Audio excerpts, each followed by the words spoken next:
சீமான் ஐயா அவர்கள் முன் கிங் மேக்கர் காமராஜர் ஐயாவை பற்றி பேச வந்துள்ள நான் அவரின் குட்டி தொண்டர் மேகாஸ்ரீ. அனைவருக்கும் வணக்கம்.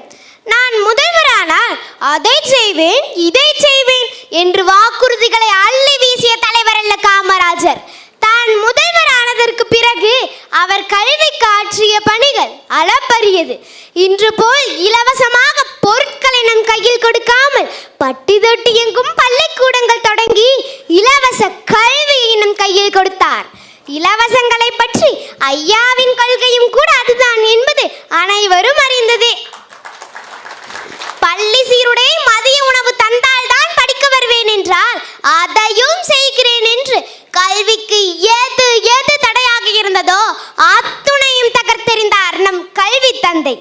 பணப்பையை பார்க்காமல் மக்களின் இறைப்பையை பார்த்த காமராஜருக்கு மத்தியில் இன்று பணப்பையை பெற்றுக்கொண்டு மதிய உணவு தருகிறோம் என்று பெருமையாக சொல்லிக் கொள்கிறார்கள் சில தனியார் பள்ளிகள்.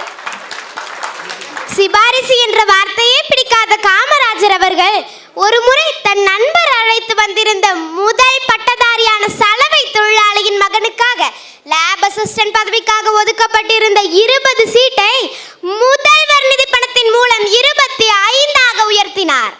தான் உதவியதற்கு காரணம் தன் நண்பர் அழைத்து வந்தார் என்பதற்காக அல்ல.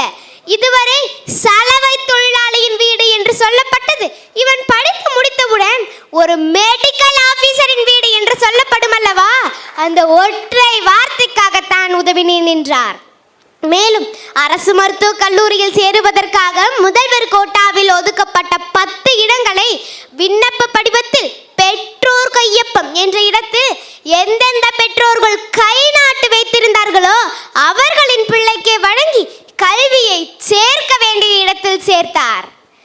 கை நாட்டுக்காக வேலை கொடுத்த காமராஜர் காலம் போய் இன்று சிபாரிசு என்ற பெயரில் கையூட்டுகள் நடந்து கொண்டிருக்கிறது என்று சொல்கிறார்கள். அதை ஒழிக்கவே ஓயாமல் போராடி கொண்டிருக்கிறார் நம் சீமான் ஐயா அவர்கள்.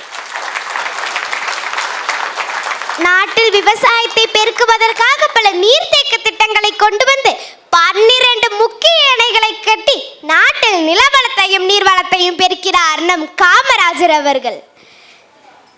அதுபோல 4G 5G என்று எந்த ஜி வந்தாலும் கஞ்சி ஊத்துபவன் தான் கடவுள் என்று எண்ணி விவசாயிகளுக்காக தொடர்ந்து குரல் கொடுத்து தன் சின்னத்தையே விவசாய சின்னமாக கொண்டிருக்கிறார் நம் ஐயா. நம் ஐயா என்பது பெருமைக்குரியது. கிராமங்கள் தோறும் மின்சார இணைப்பு கொடுத்து அதில் இந்தியாவிலேயே தமிழகத்தை முதன்மையிடம் பெற செய்தார் காமராஜர் ஐயா. ஆனால் இன்று மின்சாரத்திற்காகவே போராட்டம் நடந்து கொண்டிருக்கிறது.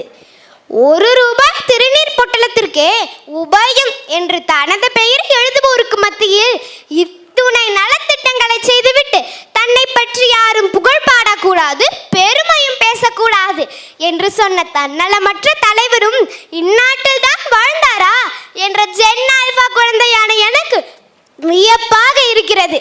இப்பொழுது கூட நம் கல்லூரியின் நுழைவாயிலில் காமராஜர் என்னை அன்புடன் வரவேற்றார்.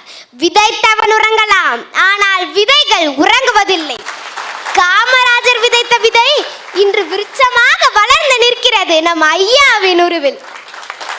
இன்றைய மாணவர்கள் நாளைய தலைவர்கள். இன்றைய தலைவரான நீங்கள் பசி, பஞ்சம், லஞ்சம், ஊழல், கொலை, கொள்ளை, அடக்குமுறை, ஒடுக்குமுறை, பெண்ணடிமைத்தனம், மது, மதபோது எதுவுமே இல்லாத தூய தமிழகத்தை படைக்க விரும்பினீர்கள்.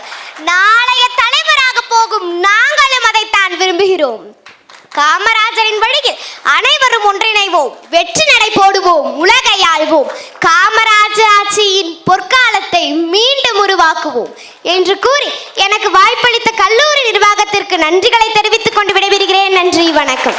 மிகச் சிறப்பான பேச்சு, அலைகடல் என அருமையாக பேசிய அன்பு மாணவி மேகாஸ்ரீக்கு மீண்டும் ஒரு முறை வாழ்த்துக்களை சொல்லிக் கொள்கிறேன்.